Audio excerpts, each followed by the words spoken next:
Hello दोस्तों, कैसे हो आप सभी। आज मैं आपके लिए कहानी लेकर आई हूँ। जब बच्चा तुम्हारा तो जिम्मेदारी किसी और की कैसे।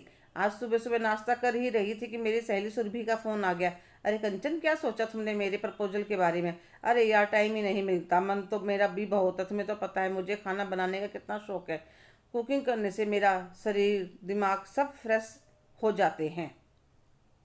तभी तो मैं तुम्हें अपना पार्टनर बनाने की कह रही हूँ। चाइनीज तो मैं बहुत लड़कियों को सिखाती हूँ, पर पंजाबी, गुजराती, महाराष्ट्र खाना मुझे नहीं आता। पर तुमने तो जीजा जी के ट्रांसफरों का खूब भरपूर फ़ायदा उठाया है। जहाँ जाती वहीं का फेमस सब कुछ सीख लेती। हाँ यार, तुम्हें तो पता है मुझे कुकिंग का कितना शौक है। तुम्हारे जीजा जी कहते थे, कंचन तुम अन्नपूर्णा हो, बहुत लड़की आती हैं ट्रेडिशनल खाना सीखने के लिए। दोनों सहेलियाँ मिलकर करेंगी अपनी कमाई की तो बात ही अलग होती है। अच्छा ठीक है, एक हफ्ते के अंदर बता दियो फाइनल। मुझे और सुरभि फ़ोन रख देती है। इतने में मेरा पोता टिंकू सोकर उठ जाता है। अभी वह 6 महीने का ही है, तो मैं उसके लिए दूध की बोतल भर के लेकर उसे पिला देती हूँ। बहू बेटा दोनों नौकरी करते हैं, इसलिए घर की सारी जिम्मेदारी मेरे ऊपर है। बहू घर के किसी भी काम को हाथ नहीं लगवाती। फिर मैं कुछ ना कहती, सोचती ऑफिस में थक जाती होगी। अब बहू बेटा में बदलाव महसूस होने लगा था। मैं पूरा दिन घर के काम में बच्चे को संभालने में लगी रहती। कितनी बार तो बालों में कंघी करनी भी रह जाती। अब इतनी हिम्मत तो भी थी नहीं कि घर और बच्चा दोनों संभाल ले। और उसके बाद भी बेटा बहू प्यार से दो बोल ना बोलते। एक दिन टिंकू के सर्दी लगी तो मैंने सोचा बहू को बोल देती हूँ, जब एसी चलाए तो उसे कंबल उड़ा दियो। और मैं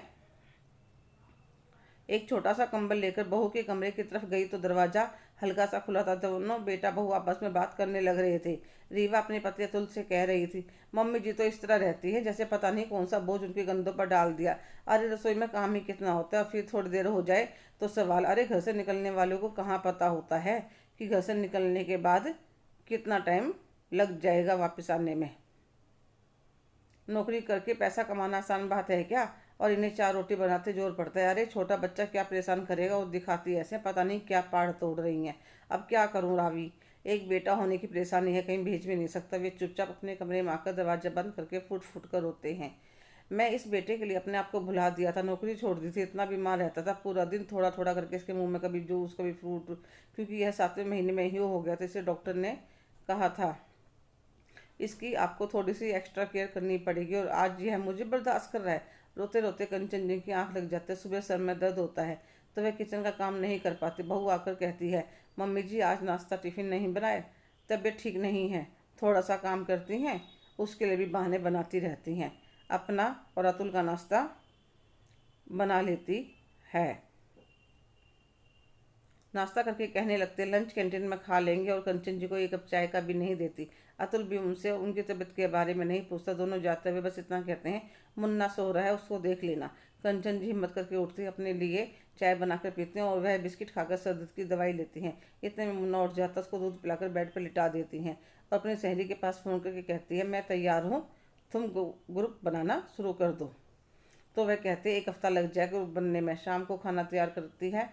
जब सब खाना खा लेते हैं तो अपने बेटे से कहते हैं, तुम मैं एक हफ्ते बाद अपनी सहेली के साथ लड़कियों को कुकिंग क्लासेस सिखाने जाऊंगी, तो तुम बाकी सब देख लेना। पर माँ, आपको क्या कमी है जो काम करने की सोच रही हो।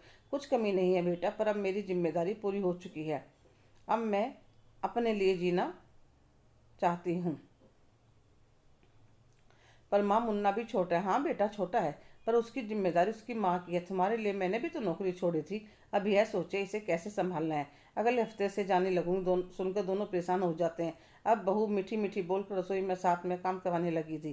क्या पता सासू माँ का मूड बदल जाए, पर कंचन जी ने तो मन में ठान लिया था। तो रावी ने फुल टाइम मेड रख ली, जो बच्चा भी संभालती और किचन भी। पर सैलरी का काफ़ी हिस्सा खर्च हो जाता था। मुन्ना भी दिन पर दिन कमज़ोर होता जा रहा था। मेड छुट्टी भी कहीं ले लेती थी, वह भी बिना बताए, तो रावी बहुत परेशान हो जाती। अब वह मन ही मन पछता रही थी। अगर सासू माँ को पूरा सम्मान देते, उनका काम में सहयोग करती, तो इतनी परेशानी का सामना नहीं करना पड़ता। नौकरी छोड़ने की नौबत आ गई थी, पर अब क्या हो सकता था जब चिड़िया चुग गई खेत। हेलो दोस्तों, कैसे हो आप सभी। आज की कहानी आपको कैसी लगी, कमेंट करके ज़रूर बताइएगा। अगर आप मेरे चैनल पर नए हैं तो लाइक शेयर सब्सक्राइब करना ना भूलें। धन्यवाद।